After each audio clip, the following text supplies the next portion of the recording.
Nick Terzo, and you are listening to The Radical. With this lucky 7-7 episode, I end the second season of The Radical. But I get to welcome aboard a wonderful human, artist, and friend. It's the first time on this podcast I've invited a guest back for a second appearance. Just recently, he had 2 shows running in New York. The Visitor at the Public Theater, which just closed last month, and currently at Lincoln Center, Flying Over Sunset. Pulitzer, Tony, and Emmy-winning composer Tom Kitt joins me to discuss his recent album release, Reflect, with its many collaborations, the necessity of empathy and compassion as an artist, and will the future of live theater ever return to normal? Coming up, my conversation with Tom Kitt.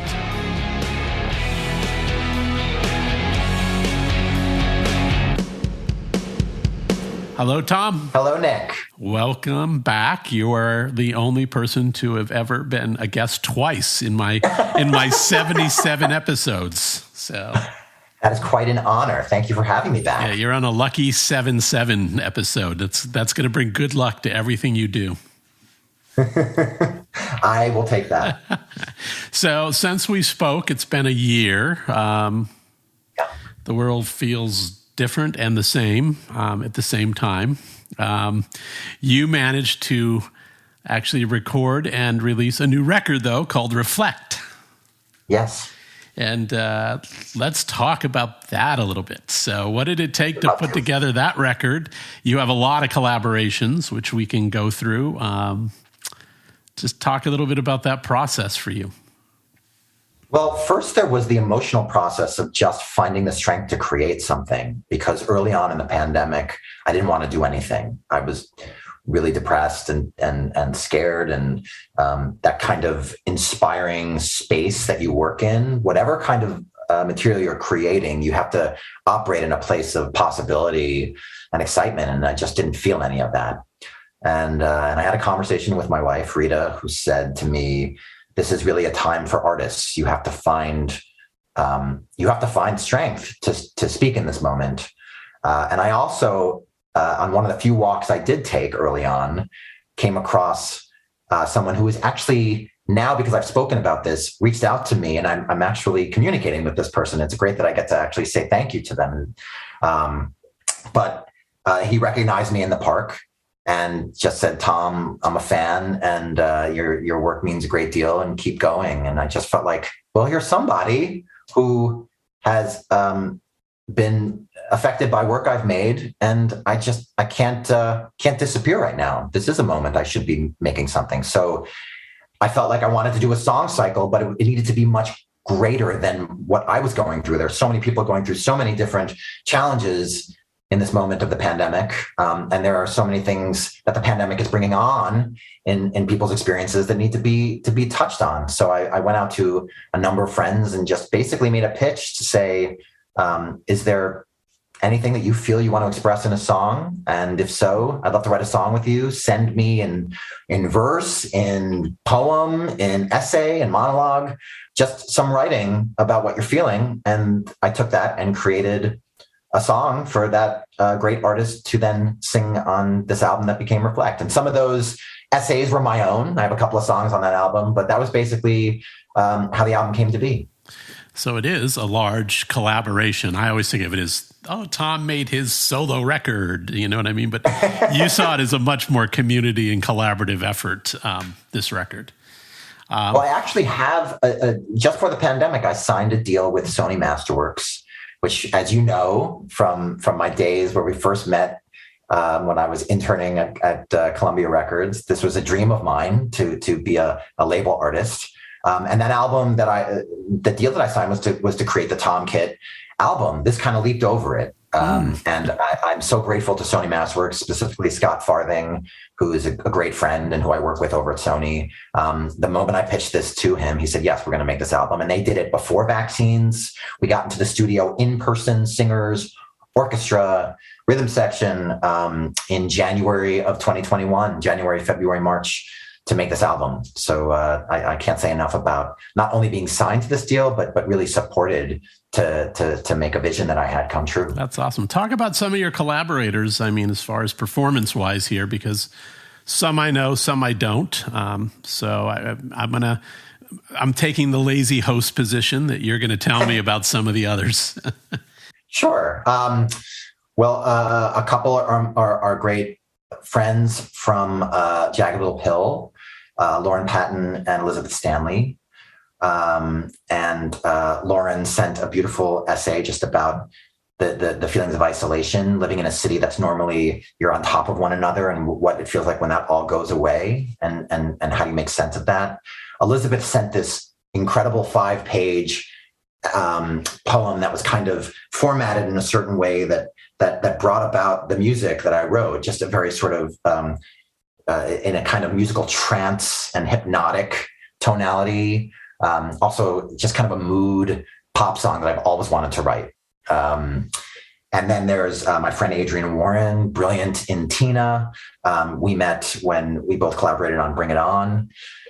Adrienne told me this heartbreaking story of how her parents were both sick early on. Her grandparents were sick early on in the pandemic and were separated in the hospital. And she wanted to create a song about all of the families that were suffering, not able to be with their loved ones, because obviously in those early days, we didn't know, and everyone had to be separated, even if it meant you were sick and in the hospital. My brilliant friend Michael McElroy, founder of the Broadway Inspirational Voices, brilliant Tony-nominated actor, and we wrote a beautiful song together called My Curtain Call. There's Danny Burstein and Rebecca Luker, who we sadly lost Rebecca to ALS in December of 2020. And I reached out to Danny and Rebecca in the spring of 2020 to write a song about what they were experiencing. Also, Danny had been sick with severe COVID and wrote a very moving piece in The Hollywood Reporter. And The Hollywood Reporter is actually debuting a music video that we created for She Has Hope, a tribute to Danny and Rebecca and all of the people struggling with this disease. So that just dropped today, I'm proud to say. Just to rifle through quickly, there's Jen Colella, brilliant in Come From Away. There's Jerry Dixon, my very good friend, who starred in the original production of Tick, Tick, Boom. And there's Pearl Sun, who I worked with on If Then. And there's others I know that I'm missing, but anyway, you can tell it's an incredible group of artists. Fantastic. So I love and my kids singing on it too. Oh, that's awesome. As it should be. So, well, I listened to a couple of the songs you did on your own where you were the performer. So This Too Shall Pass, and then Fly Away, which I love. Which that's an older song for you, though, isn't it? Yeah, that's a song that I wrote in the late 90s. I actually demoed with the band back in 2001. And I was just listening to it one day and I just felt like, God, these lyrics really speak to me right now. I really do. And there were a couple little adjustments I made, but I always wanted to record that song, and it felt like it was on point with the rest of the record. It's fantastic. So I keep going back to it and back to it. So, I'm so happy to hear that. Yeah, that's why you have to do your own project next. I'm telling you, it's time. Well, I have this other record that I'm happy to say I'm contractually have to do. So let's get to it. I'm very excited to back that. Yep, I will absolutely. And your normal day job, let's say, of composer, a Broadway composer. You kind of stick to the music primarily, right? You have a partner, Brian, who does a lot of the lyric stuff. Like when you're doing this, I mean, how do you get your head around lyrics then when you're kind of doing your own project? I mean, do you write daily in that way, or is it all mostly music? Like how do those two mesh for you? Usually if it's music and lyrics, they will come together to some degree.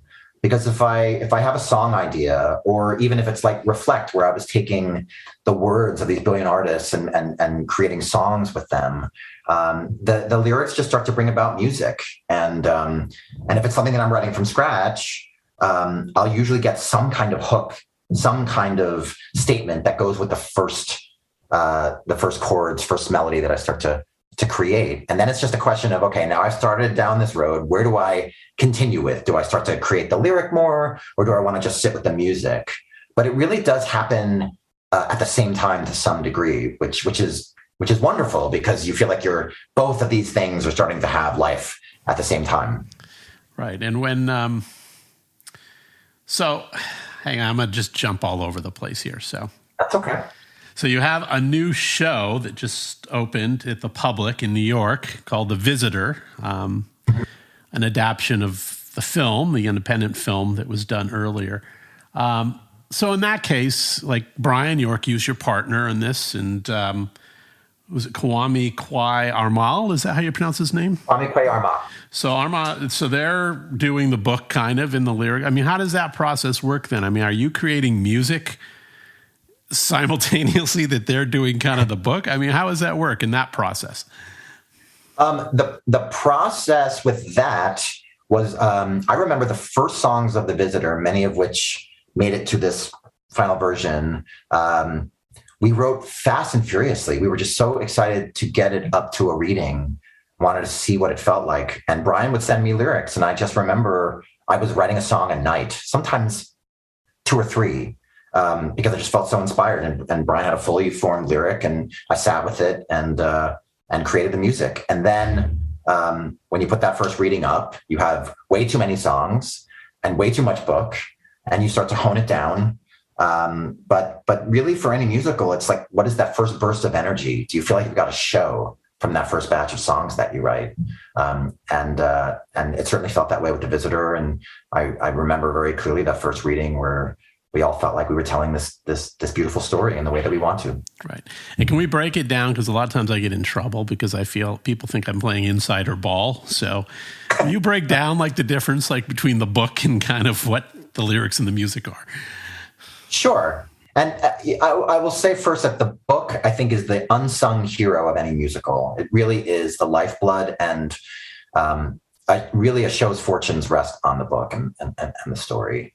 So the book just basically means when you sit down, what is going to be the arc, the A to B of your story, and then how do we find moments of song in it? How do the scenes build to song, drop you into song, contextualize?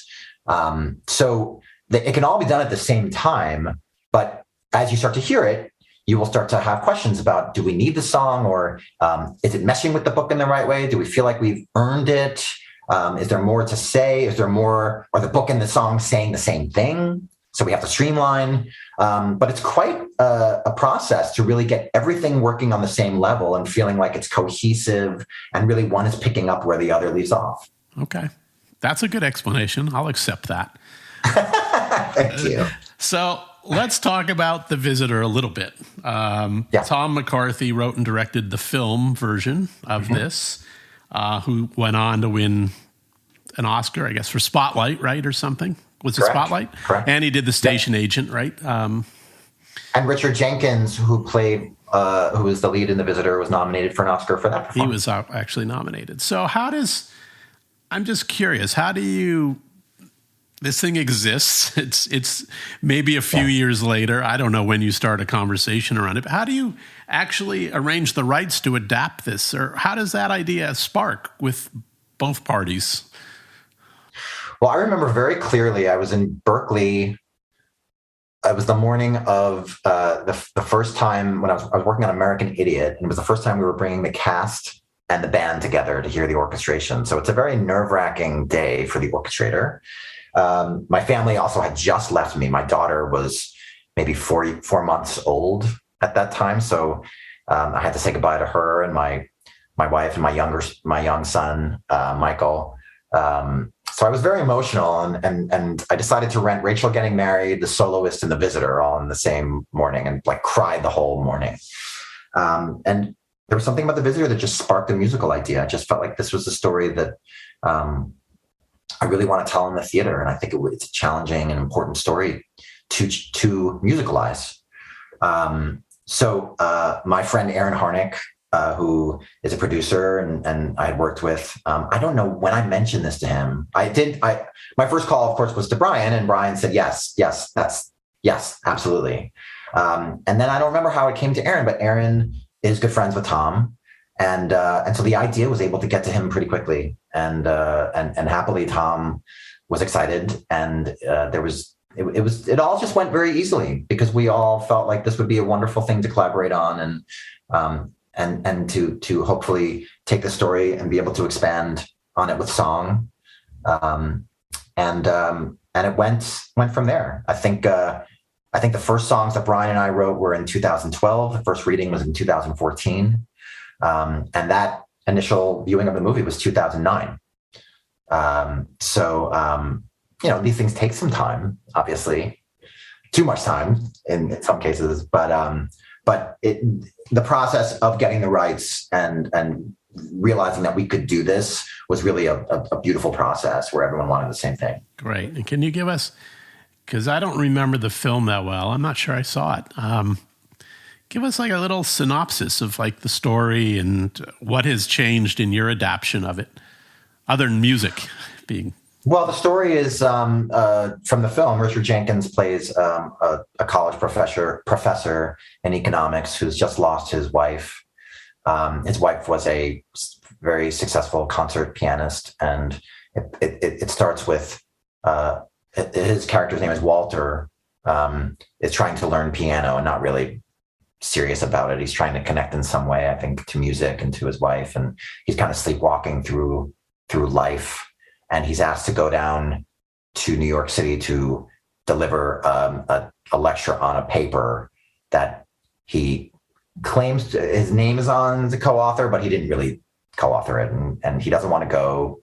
He still keeps an apartment down in New York. And when he goes, he discovers that there's a young couple living there who I guess were told that they could sublet the apartment.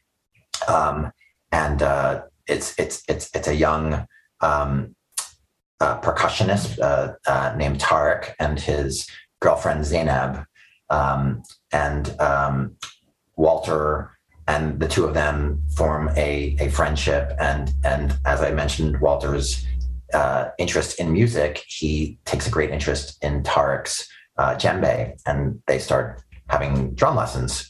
And then one day, coming back from a drum circle in the subway, Tarek is detained, and it comes out that both Tarek and Zainab are undocumented, and Tarek is put in a detention center, and his mother Mona, who lives up in Michigan, comes to New York because she hasn't heard from him, and Walter tells her what has happened, and then it becomes the harrowing story of trying to get Tarek released.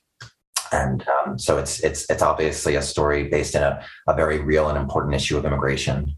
At that point, the movie came out in 2007, so I think it was in the shadows of 9/11, and now obviously with everything that's happened since, it's that and more. Well, there's an immigration issue. I live in Texas. Is that there's really something going on with immigration? So, I mean, were you able to, build on that then? In the current sense of what it became, or did you kind of keep it to where the film was really?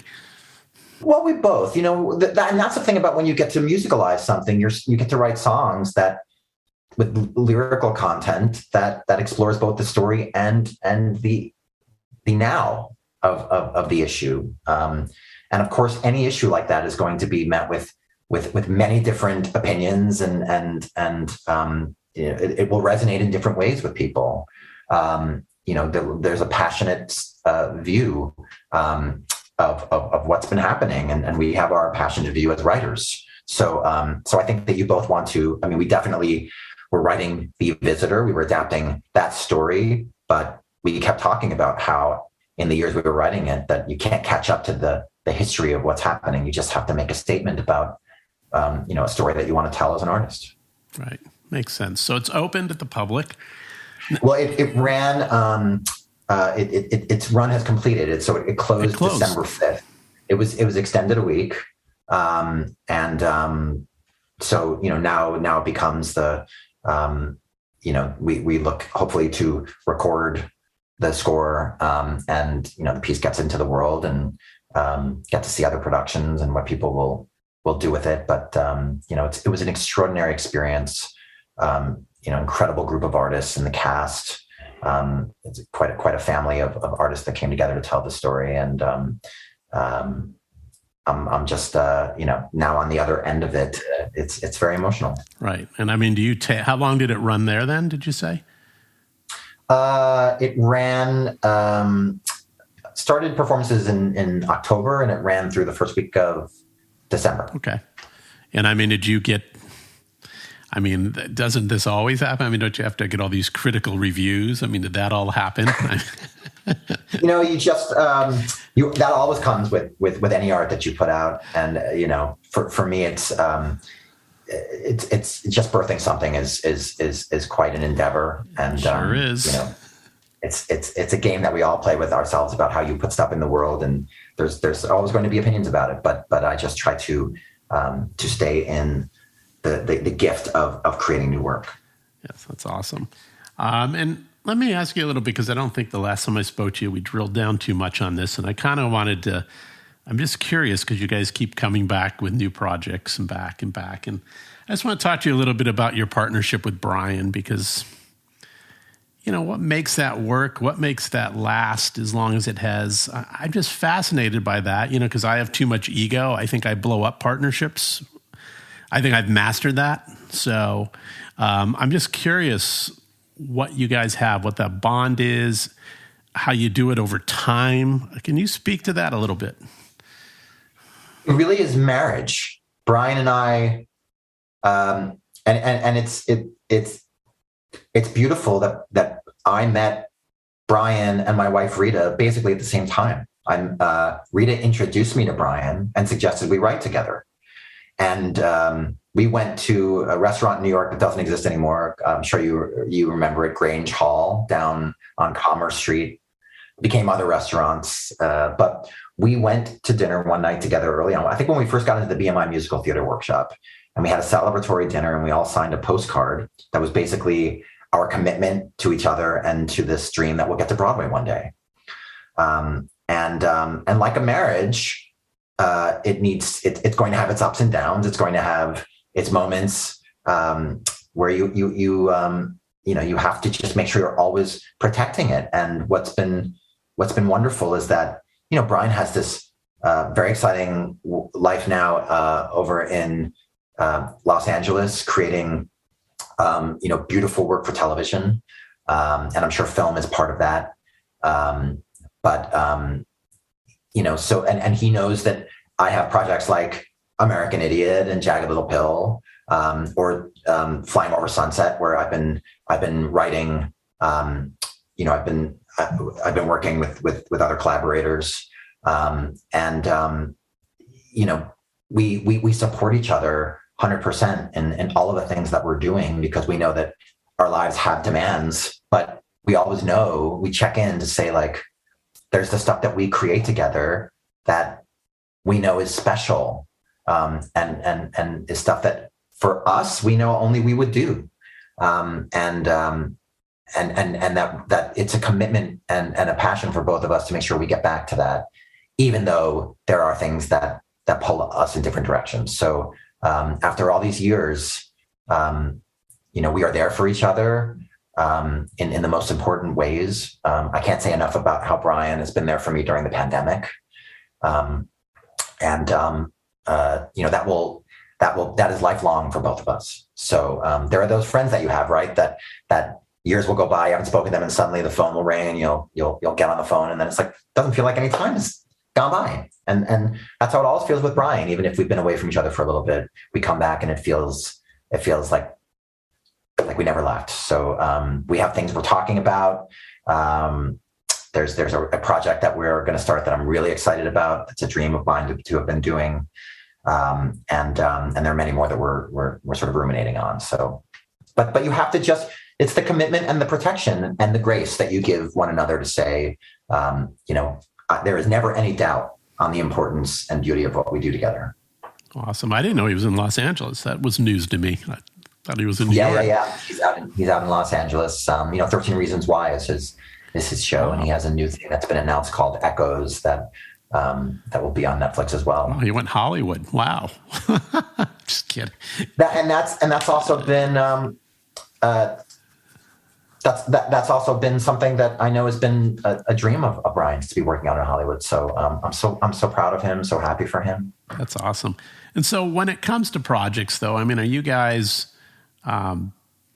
focused on like being a truffle pig and finding these things on your own? Is that how you do it? Or are you guys constantly now, because of your success, pitched by people on ideas all the time?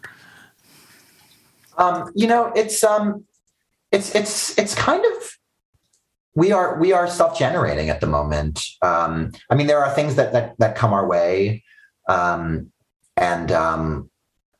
Like the Riverdale episode that happened, our friend Roberto Aguirre-Sacasa wrote. He created Riverdale, and so he asked if he could use Next to Normal as a basis for a musical episode. So that was really exciting that got into the world. But with Brian, it's nice that the two of us can just dream a little bit, and at this point just say, what's the story that we want to tell? What's the musical that we really feel a burning desire to write it in this moment? And then there's something like Freaky Friday that did come our way, that we were thankfully asked to submit ourselves for, and got the job. And I was listening to that in the car the other day with my kids, and they were singing along, and I was like, so happy that I wrote this musical, that it's in the world, so proud of it. That I think some of those lyrics are some of Brian's best. They're capturing, as I know, watching my now almost 13-year-old daughter and my wife spar. He captured perfectly these dynamics of a teenager and a mom yelling at each other, "You don't understand me." And then the only way to truly understand each other is to walk in the other person's shoes and see what that feels like. Fascinating. That's awesome. And did you, let me ask you, like if I was a third party person, had an idea or, whatever, I was a big shot producer, like I'm going to go to Tom, Kit, and Brian, like, what do you think they're looking for in you guys? I mean, what do they see? What do you guys bring to any project? Sorry, finish. No, I'm still thinking. I think I'm done with the question. My questions get too long. I got to start shortening them. So, what I hope people would think that we would bring is this emotional content to what we write. We want to write about the human experience. We want people to have a visceral response to a character, to a musicalization, that it kind of grabs at your heart and illuminates something that you are experiencing in your own life. I think people who come to me and tell me what Next Normal means, it's because it really brings them some kind of comfort, healing, a sense that what they're feeling has validation. And we do it hopefully in an artful way, in a way that feels like it's moving the art form forward in some way. And that's not to say that everyone's going to love it.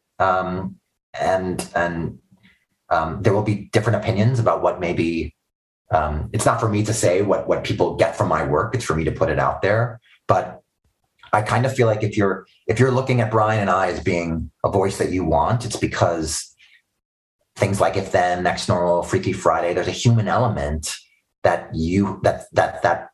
artist has found to be palpable and relatable and resonant, and they feel like that voice can help them tell their story in the way that they want to. And then on the orchestration side, where it becomes you, I mean, I mean, are you kind of the go-to guy now, whether it was, Green Day or was it, Alanis Morissette? I mean, in adapting any kind of these kind of rock things into musicals, I mean, does your phone ring all day long saying, hey, it's, I don't know who name a band, Linkin Park. We're going to do a musical. What are you doing? I mean, over the years, I've definitely been asked about different catalogs. These musicals are they're happening in really exciting ways. And so I think there's a number of people now who are bringing their artistry to, I don't know what genre I would call it. I would say it's a musical that's based on an artist catalog.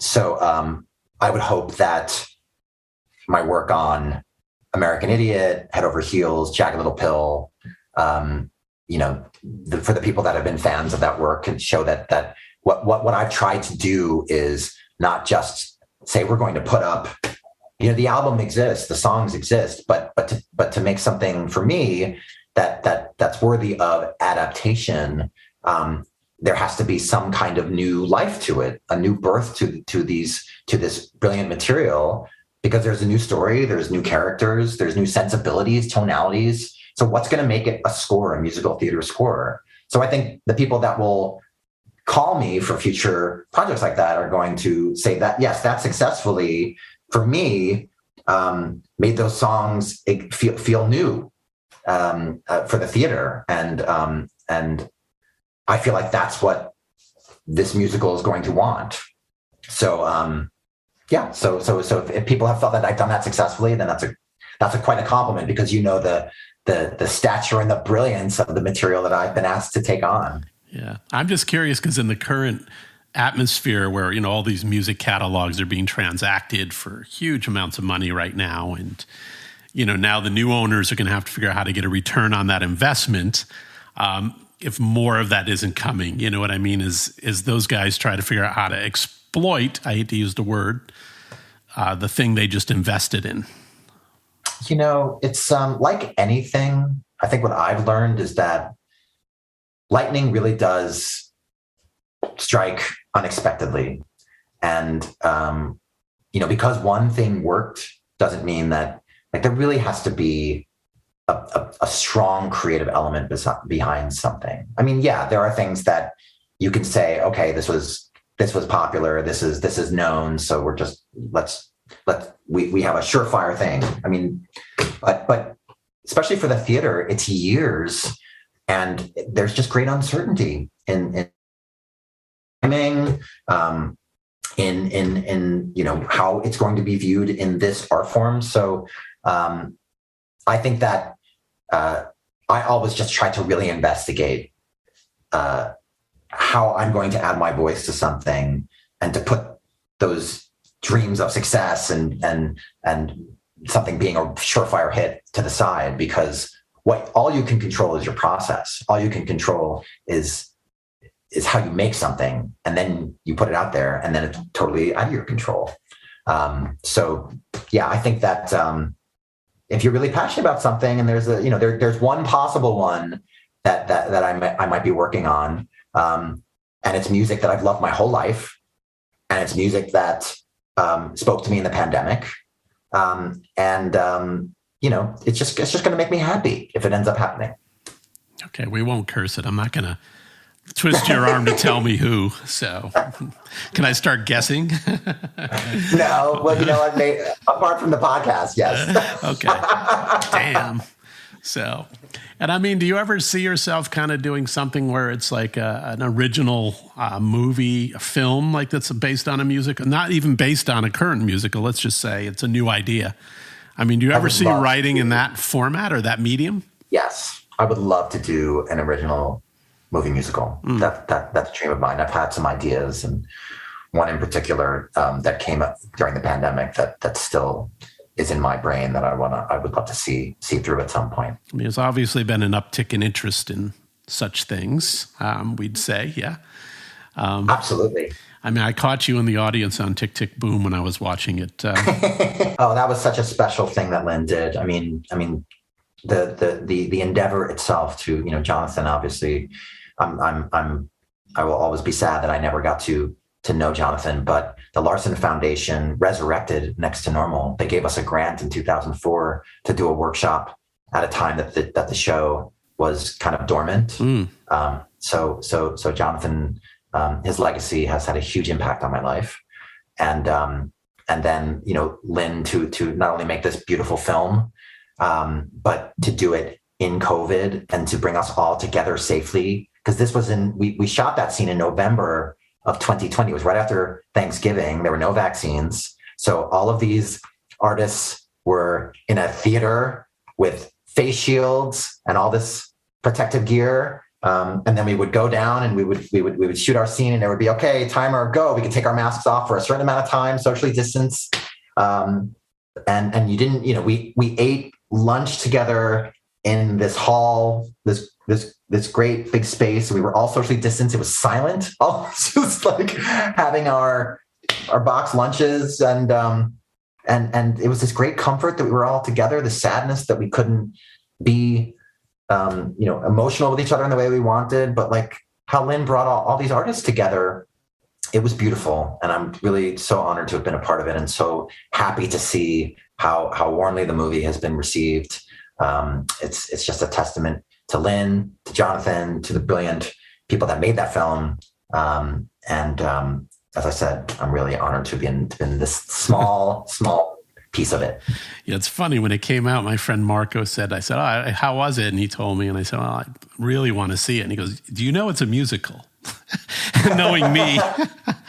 But it was so brilliant. I mean, everyone's talking about the Beatles and the creative process around this Beatles film, right? And Tick, Tick, Boom kind of does that same thing in less than 2 hours. Yeah. It's like, look at this. I mean, look at the pain and the passion and the drive and the ambition and the determination. I mean, it really did it in 1 2-hour movie. You don't really have to watch the Beatles. No offense to Peter Jackson. So I watched the documentary. I haven't seen it yet, but I'm excited. But Tick, Tick, Boom was just incredible. So incredible. Yes. The actors did an incredible job. Yes, it's beautiful. It's beautiful. And my family's seen it. They all love it. My son, who's a budding artist, it spoke to him. So I love that. That's awesome. I love that. And as an artist, we talked about your son. I mean, it's really relevant, to kind of touch the emotional points you do with your shows and your work. You have to possess a certain compassion, a certain empathy, maybe a little grace or gratitude is part of it. Do you feel that way? Does that guide you? Is that like an anchor in what you do? It absolutely is. I've always been someone who I don't like to see people in pain. I don't ever want to cause anybody pain. And, we have families, we all have our moments where we express ourselves, but I'm just someone who enjoys bringing people happiness and joy and comfort. And I want to see people feel empowered and grateful. So that's just always been something that I've probably been overly sensitive in my life. Maybe that's part of it, because there's a need on my end, from when I was a young kid, sort of validation, and I was always nervous about how I was being perceived. And maybe that sense of myself is what always allowed myself to put myself in other people's shoes. So with my art, it's something that has always been a part of the kind of artist I want to be, the kind of stories I want to tell. And it's hard. We live in a world right now that I think is very, very angry. I sat in previews this fall for both shows, for Flying Over Sunset and The Visitor. And, there's beautiful moments of audiences around you, but there are really harsh ones too. And this kind of, anger and judgment that can exist in the world. Let me interrupt you for a minute. How does that display itself in an actual theater as an audience? What happens? Well, at intermission, someone behind you will start talking about the show. And most likely they don't know that you're in front of them, but, they make their opinions very known. And and you just kind of sit there and do you get up? We all go through it. That's what previews are. But it's the capacity, I guess, to have that kind of pointedness or anger. And it's not just in theater, right? We see it all around. That's a long way of saying to your question. Yeah, empathy and positive thinking is something that I always want to be leaning from as an artist. And that's not to say that my stories won't have shades of darkness but it's the human condition. It's to hopefully walk out and say I've resonated with something, and I'm ruminating on this material and seeing how it affects my life, and how maybe I can be stronger in whatever way I need to be through this experience. Thank you for sharing that. So, that's kind of what art is supposed to do. You know what I mean? I'm not sure it's supposed to have all this. Well, art has anger in it too. Yes, it does. So, art definitely has anger, and you want to be able to explore all of the things, but that's the art. And again, not to say that all art needs to be understood or needs to be enjoyed, or we all have our opinions, but certainly what goes into making it, for myself, is just it comes from the depth of something that wants to do something meaningful. What is birthed, what is brought into that is something of value to the artist, and then, as I said, then you put it into the world, and you lose all control. You have to hope that gesture gets into the world in the way that you want. Right. Or so many people don't put it in the world, and that's that's a whole other problem. But what's interesting, what I have so much respect for what you do as a profession is, the sense of perseverance you need, because this takes such a long period of time. And I was just reading in the New York Times, they kind of reprinted a conversation with Stephen Sondheim they had just after his passing. And some of the questions were around, his advice to Jonathan Larson. Interestingly enough, I'm sure the New York Times tied it in with Tick, Tick, Boom and his passing. And his thing was just this whole thing of saying to people how you need to move on from the project. You need to get off this and move on to the next. Yeah. And I think that's, and a little bit, that was a bit of the theme in Tick, Tick, Boom, right? And that was Sondheim's position in some ways. What's that like for you? How do you decide? Is there ever, there must be projects where you just say, I got to walk away. I can't spend another minute on this. I'm not going to get it. It's driving me crazy. Tell me about that. I would go nuts. I'd become insane. Yeah, there are projects that that maybe you need to take a break from. Next Normal was that. Next Normal, we took a little break. And we didn't know if we were going to come back to it. And as I said, the Larson Foundation, who I should also say, it was the Village Theater out in Washington and in Seattle that applied on our behalf, the Larson Foundation. And so yeah, there are times where you do need to just walk away from something and see if you come back to it. I have projects that are unfinished. But in terms of getting to that finish line, hopefully, and this has happened more often for me than not, you've gotten a chance to do everything you wanted. You've investigated every moment. If you had an out of town tryout and then your New York run, you've taken in some good constructive criticism to try to make the piece better, and then you put your pencil down and you just say, okay, I've said what I wanted to say, and now we'll see what happens. And it was this is famous advice from Hal Prince, who said that he always took a meeting on his new show the day after his current show opened, just to say, I'm always looking forward. I'm always moving forward. And I've tried to adhere to that. It's really good advice, just to say you can't look back.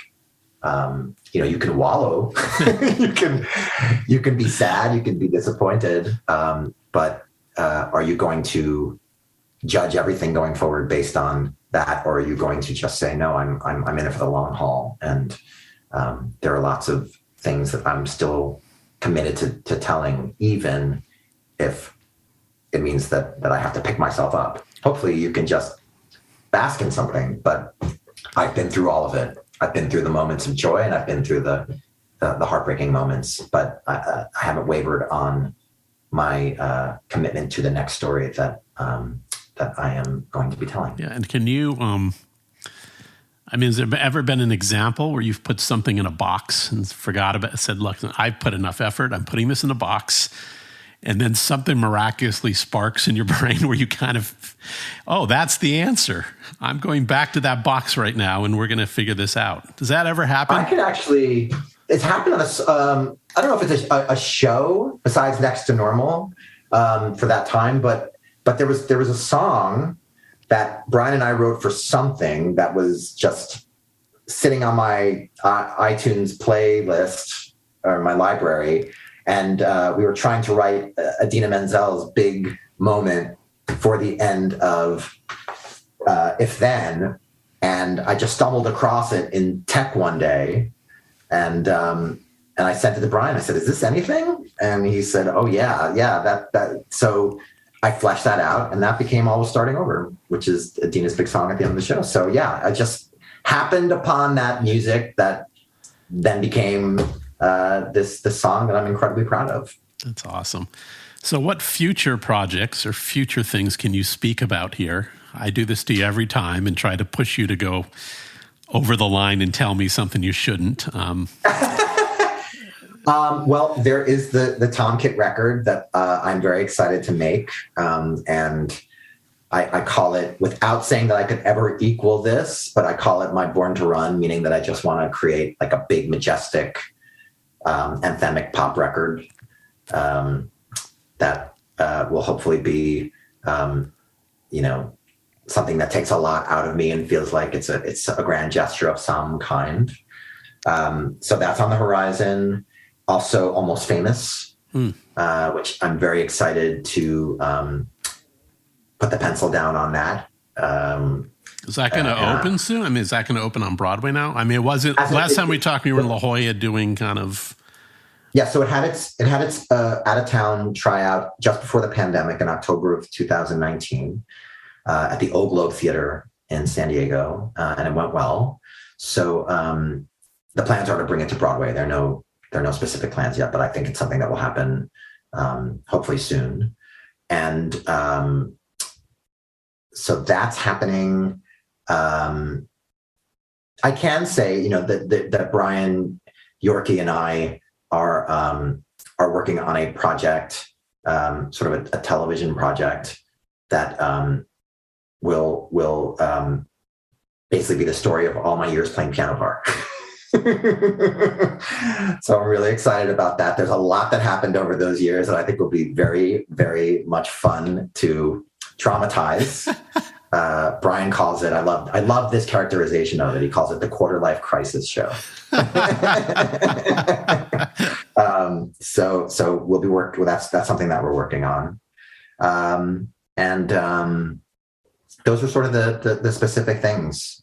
The Visitor and Flying Over Sunset were big on the to-do list because the pandemic had interrupted them coming to production. So I'm very, very proud that this fall, I can't say enough in terms of my gratitude to the Public Theater and Lincoln Center for navigating through this difficult period and coming right back, putting these shows up, allowing them to have their moment to be birthed, and really proud of them. So now I think for the holidays I'm going to regroup and take a little pause, and now get back to work on the exciting things that are to come. And on your next solo record, if C-19 ever got somewhat normalized in how we deal with it here in the country, would you tour to support that? Would you actually consider going out and doing a tour? I would. I would absolutely consider doing a tour. Awesome. I would love to perform out with the band. And if the songs are, if it's successful and the songs feel like they would be great, great venue songs, then yeah, that would be really exciting. I'm thrilled to hear that. I didn't know with the family and stuff if you could pull it off, but maybe you can do the country touring where you go out on the weekends and come back on Monday. Yeah, I mean, see what is possible. I mean, I dream big, but for me at this moment in my life and the kind of pull, I don't know what kind of venue I would be able to have, but getting a chance to do Fly Away in a big rock setting, get to perform that live. How exciting would that be? It'd be awesome. So look, hopefully the songs on that album will live in that. A lot of them will live in that same sensibility. That's awesome. So I wanted to ask you. I mean, I always view you. I'm an old man, so I always view you as the up and comer. Still, even though you've had so much success, you're not an up and comer anymore. Yeah, and I don't feel like one, but I appreciate. So let me ask you. So I'm going to add on to that then. So in today's world, I mean, are there any up and coming people you're seeing that you think are really talented that we should be watching for? Oh, wow. God, there's so many. I mean, so many brilliant artists that are coming into the that are coming into the world. So many great new writers. Those the new writers who wrote the musical Six that is on Broadway right now. It's a big hit, and I think this is their first Broadway musical. And I was lucky enough to be at opening night. And there's also Michael R. Jackson, who won the Pulitzer Prize for A Strange Loop, his musical that's playing down in Washington, D.C. right now. And I'm sure we'll hear very soon that when it's coming to Broadway. Brilliant writer. There are countless others. And I'm so glad to see my friend Ariana DeBose, who was in Bring It On, where I first met Adrienne Warren, and she's nominated for a Golden Globe for West Side Story. She's brilliant, and I know she's going to be doing so many incredible things. So yeah, it's exciting to see the new artists that are taking the world by storm, and it always feels like it's just like a privilege to get to sit and not only experience and appreciate, but also learn. What do you think? I'm just curious, because when I was a kid, I got to go see Fiddler on the Roof with the real people on Broadway. I saw Pippin that way. So I had a direct connection to Broadway, right? And I feel like with this generation, maybe a little removed because of all the other things out there, right, on the internet and so forth. So, I mean, is it the work that some of you guys are doing to contemporize it and kind of change direction, or, what Lynn's done with Hamilton? I mean, what's the draw now for a young person to kind of consider theater? Or was that never broken? I mean, am I just misreading it? I think that the draw is well, first of all, I think that for me, there's a big draw that in this world of where everything is digital and you can download everything, experience it in any way. You have to come to the theater and actually engage with live performance and the order of songs and material that was written. So there's something I sort of consider it to be the new version of an album. You can have control over your song sequencing. And so there's something that's, as we know, irreplaceable about the live experience that I think is really, really important and valuable. I think that theater is always going to have, thankfully, so many different viewpoints of what a musical should be, and what someone's artistic soul is to tell a story. So it feels like with all of the things that are coming, all of the things that are happening, that there's a real possibility. And so I think any artist that's searching for possibility and the opportunity to tell an emotional story from their heart, and to be able to be in collaboration, because theater really is all about collaboration. You can't just come and, a musical, you can't just come and say, it's going to be my way and this is how the musical is going to go. There's so many elements that you get to experience and learn from. And I think that's a big draw if your heart is open to that.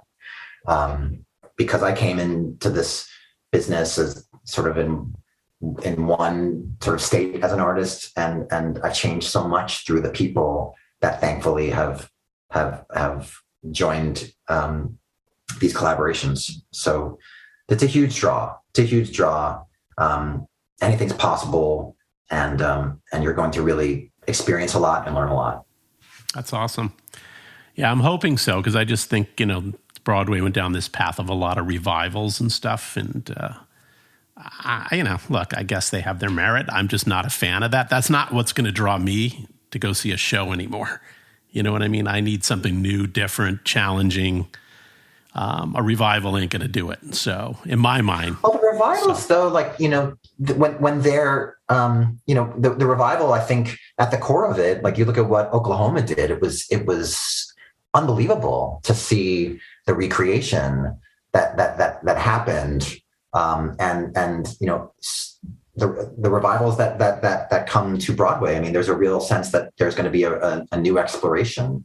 And also, what is this material going to tell us now? Or even, for me as a composer, a revival of something that may not have taken the first time, and now there's a new lens to look at it through. So what is the or a new production that allows you to come to the material differently. The revival, I think, is a really essential and beautiful part of it. But we just also want to make sure that it's a balance. You have revivals, and then you also have the support of new material and new writers, and as long as they live together side by side harmoniously, then things are, that's a great thing. But do they? That's my question. So I think they do, though. Now they may do, but I felt like there was a revival craze going on. Just look, I don't like people recreating films, TV shows. It feels all lazy to me. I'm sorry. So I want culture to move forward and new ideas to be pushed and diversity. And I don't know. I'm just being cranky me today. So I'm on my soapbox today. So, well, my friend, thank you so much for my annual conversation on episode 77. And the new record you have is called Reflect. And Reflect. Everyone should listen to this record. It's fantastic. It's a lovely,